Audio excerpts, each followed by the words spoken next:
tánc.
Evelyn előadásában.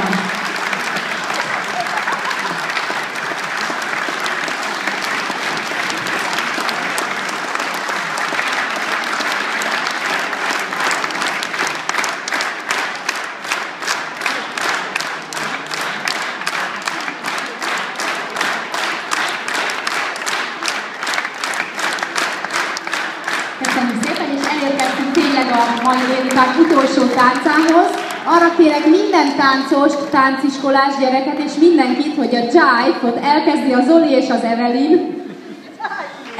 Tovább kell vetköznöd, hogy tapsoljanak, nincs mese.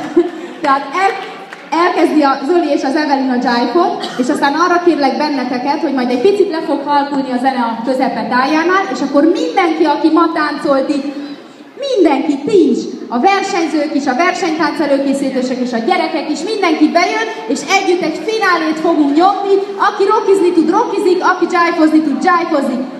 A közönséget pedig arra kérem, hogy egy nagy-nagy tapssal bíztassuk őket, és búcsúzzunk el ettől a mai délutáni programtól, tehát akkor jöjjön a jive! Yeah.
Nagyon-nagyon szépen köszönjük, és akkor ezzel bezárult a délutáni blokkunk. Egy kicsikét arra kérek mindenkit, hogy álljon fel, mozgassa meg magát, folyamatosan fog szólni a zene, hogyha kedvet kaptatok, akkor gyertek táncolni, illetve a büfében nagyon finom ételek és italok várnak mindenkit, úgyhogy szeretettel látunk benneteket a